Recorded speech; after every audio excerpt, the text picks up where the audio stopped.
What is up, all you GBA type fans? This is Tom. I'm here bringing you guys week 2 of the GBA against Kooper and the Utah Jasmine. Now, if you have any questions about my team or the things that I brought or looked at on my opponent's team, please check out my team builder that I uploaded yesterday. Leading off with this match, you're going to see my team obviously is a bulky Nidoqueen, a Yachi Berry, Nasty Plot Thundurus, Special Defensive Vaporeon with leftovers, Modest Violet Porygon 2, Scarf Gardevoir, and Life Orb Adamant Hitmonlee. We look at Kooper's team, and of the top 3 threats that I designated yesterday, he only brought one. We don't see Darm, we don't see Manaphy. Zapdos, in this case, looking at it, could be a special defensive, if not a pivot set, mildly offensive. Could have Defog, but also you could see things like Cloyster, could have Rapid Spin, or even in this case, Swellow could have Defog. It can go for it, or it could also be the U-turn set, the Brave Bird Facade set, even Boom Burst in this case. Cloyster can be Kooper's infamous Scarf set, if not a Smash Pass or a Shell Smash set. And then we look at things like Reuniclus, which could be a special sponge to take hits from Thundurus, or Gardevoir, Hippowdon to take hits, I guess in this case I brought Zydog, which also I guess is why he brought Cloyster, so that he can threaten it out with the ice move or even set up in front of it. But in this case now it's going to be taking more or less hits from Hitmonlee.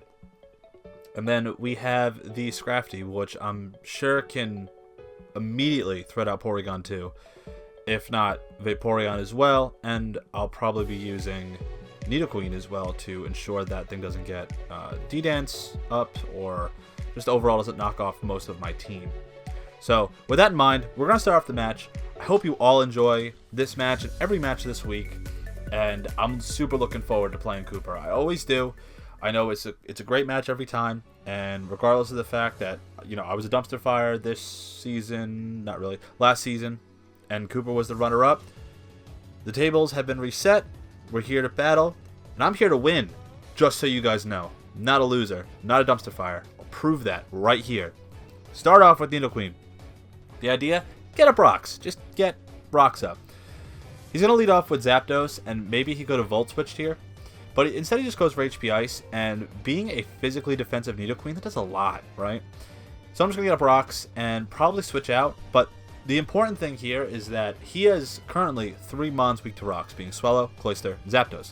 He has to Defog, or in Cloyster's case, Rapid Spin with one of them in order to not have those rack up damage continually over the match. It also means he can't freely bring in Swellow or Cloyster or of course Zapdos without taking, 25%. He's going to go for HP Ice again. Going to go to Porygon 2. We see that does 22 damage for a modest Porygon 2.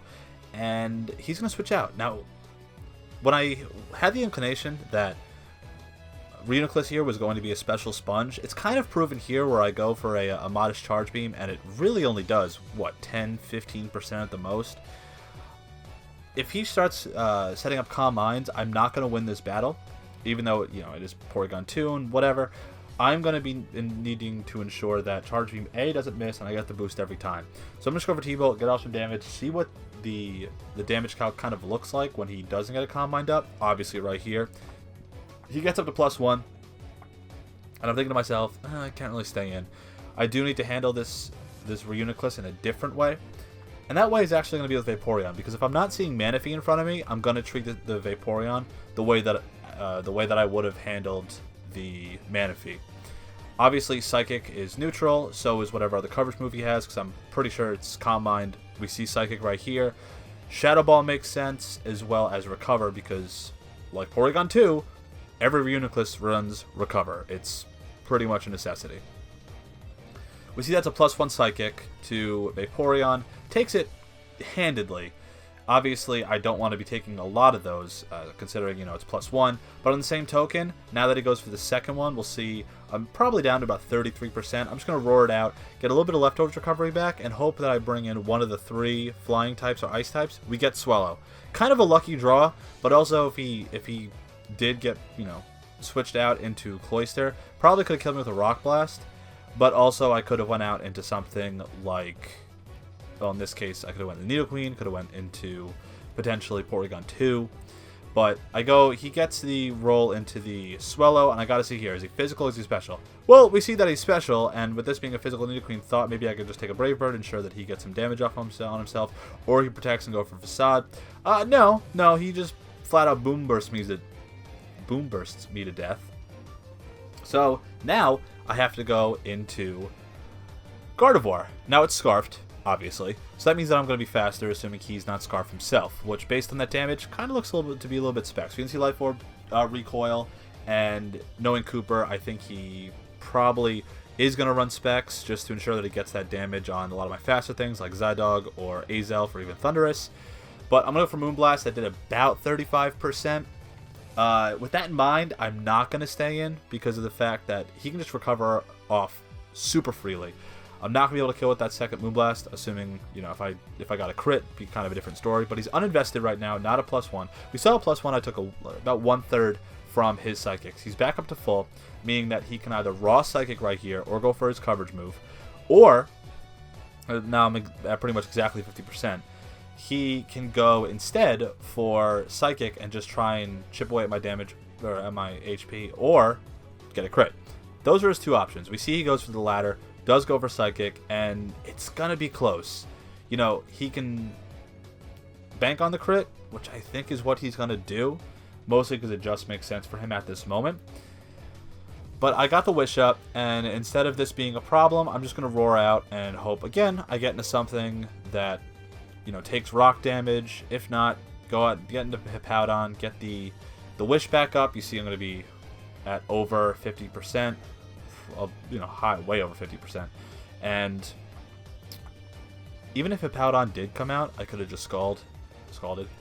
And thinking about it, I'm probably just going to let this die to the Boom Burst. Or actually, right here I was thinking, if he had Brave Bird, he would show it, because if he knows I'm special defensive, that's a Specs Boom Burst. I lived that pretty nicely.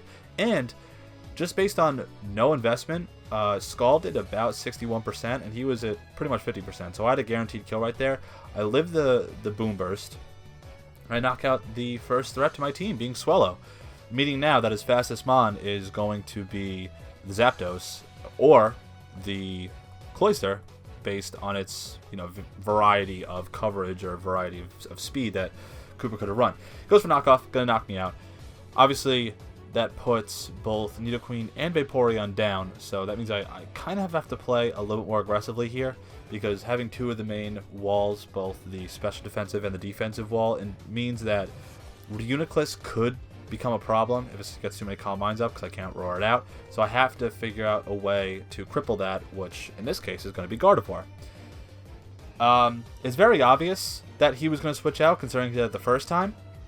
And this is pretty much a turning point to this match. I predict him to switch out because the Moonblast is way too obvious. He's quad weak to it. He has to switch out. I go for the trick. Reuniclus comes right in, just like I predicted. And now he's crippled. He is a Scarf for Reuniclus. He goes for Shadow Ball. We see all four of his moves. And regardless of the fact that he gets a special defense drop, that means he's locked into Shadow Ball.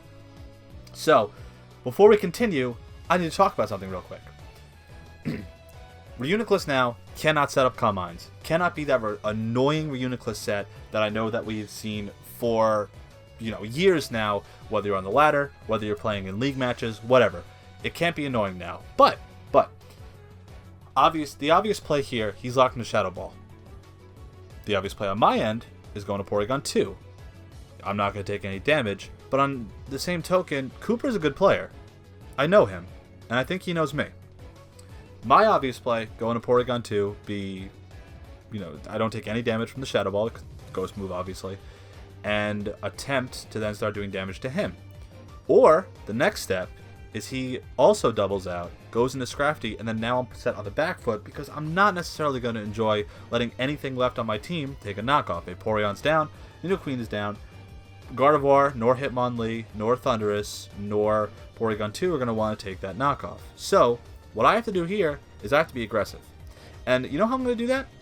After this Leftovers recovery? I'm going to go into Hitmonlee. I'm going to predict him to switch into Scrafty, and I am going to go into Hitmonlee. Now also, right here, because of Hitmonlee's very high special defensive bulk, I can take a Shadow Ball, and I could take it probably roughly 33 to 41%, I think the calc was, just based on his investment. And we see that I get it right. That's two things I got right. I got the trick right, and now you see that I got the double right. Instead of putting myself in a bad position, I now put myself in a great position. And we see that because Hitmonlee is not offensive, an adamant, reckless, life orb, high jump kick does a clean 50% to a Reuniclus. Again, the name holds true. How can it be offensive? It didn't even do that much damage. And there we go. It just happened to knock out a Reuniclus. Now, the logical step from here is to go into Hippowdon. And obviously, as anyone would know, Hippowdon's going to take nothing from a high jump kick. And that's pretty much what Kooper has to do. But I don't know his move here. He can go for Earthquake. He can predict me to go into Porygon 2. He can predict me even to go into Thundurus. I don't think it's going to take that much damage. Just kidding! It takes a lot of damage. Now, this right here is why Hitmonlee is actually very, very good. He goes for the Stone Edge. He gets a crit. I live. Obviously, it's resisted. But we just saw Impish, max defense, Hippowdon take, what, 80% from a high jump kick? I'm going to go for it again. Knockoff was kind of in this range that I didn't necessarily want to play around with in case I didn't knock him out. Really didn't want him going for slack off. So instead, we just go for another high jump kick. We land, and we kill. Point made. Hitmonlee, not offensive. As, of course, every analyst is going to say, not offensive. I had a choice here. We see he goes for Ice Shard. I had a choice here. I could have, went... I could have predicted him to go for, something. He goes for Ice Shard. I don't want anything else to take an Ice Shard. But also, more importantly, really didn't want him to smash right in front of my face on a switch, a predicted switch, because Kooper has to make a play here. That's the only way he's going to get back in this match. I've knocked out two of his main walls. We saw that Swellow went down. He only has Zapdos, Cloyster, and Scrafty left. So, that in mind, I kind of have to let this die, and I really don't want him smashing in my face. And I figure, well, if he smashes and he's the White Herb set, I could just high jump kick and knock him out. But instead, no, just let him knock me out with Ice Shard. I'm at pretty much low anyway. And I can get Thundurus in here for free, have the Yachi Berry for this purpose, essentially. And we're in a good position. Thundurus comes in, doesn't take any rocks damage because he never got rocks set up. We're currently at 3-3, which makes the battle seem a little bit closer than, it would actually seem. But I'm just right here, just going to let the Yachi Berry do its thing. I am very happy I put Yachi Berry on this, and I go for Thunderbolt, knock out his Cloyster, leaving only Zapdos and Scrafty left. Now here when he goes into Scrafty, I kind of think to myself, well, maybe he does have Ice Punch. But also on the same token, if he just goes for knockoff, he's just going to get damage. Which I guess does serve what Scrafty's purpose was going to be for originally, which is just for Porygon 2 and things that, like Nidoqueen for example. Goes for knockoff, gets a lot of damage, probably would have killed if I still had my Yachi Berry, but I'm very glad that popped so I can then instead knock him out with a second Thunderbolt. Leaving just Zapdos left. Oh boy, okay. So, right here in my mind, I think to myself, I can just go for T-Bolt. It's my highest damage that I could possibly do. He's probably going to go for HP Ice, and it's going to force him to Roost, or otherwise, just, he has to take damage, and he can't Roost stall me because I do outspeed him. Let Thundurus go down. Didn't really want, Gardevoir to take any damage in case he was, Spadef, and I was looking at my calcs, and without the Scarf, didn't really want to take that damage, didn't want to get popped or let him do anything. I don't know his full set, obviously. I only saw HP Ice. I don't know a lot of his moves. I don't know if he's toxic. Obviously Roost makes sense because it's a Zapdos, but here we see Substitute, so right now I'm thinking to myself, T-Bolt, HP Ice, sub Roost? Or it could have been HP Ice Toxic, but then he wouldn't really be able to hit Vaporeon. So, a case of 4 move slot syndrome. I go for Charge Beam there, because if he did try and Roost, getting that +1 with the Charge Beam at least allowed me to keep up with him, or at least break subs, so that he can't just, sub up all over me, and then have to play on the back foot. And if he did have Toxic after all this, then unfortunately, I'd be getting whittled down. So I go for Charge Beam. I'm going to go for Ice Beam to break the sub. And then I believe the turn after this, I'm also going to go for Charge Beam again. Because I think a +2 Ice Beam, whether behind the sub or not, is going to be breaking it. He can obviously Roost to eliminate his flying type, but Ice Beam is still going to do a lot of damage from a modest Porygon too. Especially a +2, which I don't know if I said that already. He goes for T-Bolt. You know, we livin'. Go for Charge Beam again. Like I said, getting a +2. And then after this, if he subs up again, if he, like, even neutral, that did a good, what, 20%? So that means an Ice Beam is going to kill from right here. We saw his entire set being T-Bolt, HP Ice, Roost, sub. Again, he did kind of struggle because if he put Toxic on, he can't hit Nidoqueen or Vaporeon based on what move he decided to get rid of. Sub was a good bring in case I did have a lot of bulky mons that couldn't break his sub. But with that in mind, ladies and gentlemen, the Sharpedos are on the board. That's right, the not offensive, not good team just won against the runner-up of the GBA Championships last season. Great game, Kooper. As always, love playing you, man. First one's out of the way, ladies and gents. It took us until week 4 to get our first win last season. We got it on week 2. And do you think I'm stopping? No! No, I'm not. Because I'm going to keep winning. This team is more than a Celesteela, Vaporeon, a Nidoqueen, and a Porygon 2. You analysts, especially Rob, well, not Rob, you're not around anymore. Jared and Aster, shove it up your ass. Every person who locked against me, definitely shove it up your ass. I'm going to let Dr. Elliot Reed tell you how I feel right now. This is what I like to call my told you so dance. I told you so, I told you so, I told you so, I told you so, I told you so, I told you so. And with that in mind, ladies and gents, we're on the board, 1-0. So excited, so happy. So glad to prove the analysts wrong. This team is worth it. This team is good. This team is more than just defensive. This team is offensive. We saw a goddamn Hitmonlee take a Reuniclus and bend it over. We saw it take a Hippowdon and bend it over. And I am so happy. I am so glad this team is actually working and that there's variance. There's opportunities to be more than just a quote-unquote stall team, a quote-unquote bulky team with bad offensive mons. I'm sorry, I sound a little negative about it, but I was sick and tired of hearing people praise these other drafts that look good on paper, but have kind of maybe not been as prolific as people originally perceived. And they looked at my draft and they said, "Oh, cool, what garbage," right? Thundurus isn't that good, or at least not in their minds. Hitmonlee is only a rapid spinner and a bad rapid spinner. Azelf is purely okay offensive as a revenge killer. Celesteela is just fat. We saw that I could, change all of that. Gardevoir is good at crippling. Good at it has a great typing. It's better than Rabombi, that's for goddamn sure. Incineroar, good Scarfer. I don't care what you think. It was good last week, even after the crit, or even before the crit. And overall, I'm rambling now. I'm glad we got the first win. I'm glad you guys are, the valiant Sharpedo fans are standing behind me. And overall, I'm glad I got to shove it back into the analyst's face.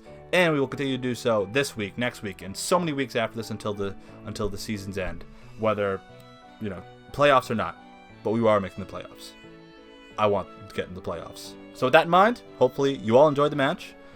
I'll be seeing you next week for our Week 3 match against Gym Leader Geo and the San Francisco Giants, another interdivision match, which is a certain win. If I can go 3-0 these first 3 times seeing my interdivision opponents, that's going to mean great things for the future. It's going to ensure that I have kind of a leg up against them, and I do have some very positive matchups. So I hope you guys are excited. I'm certainly excited. Glad to get the first one out of the way.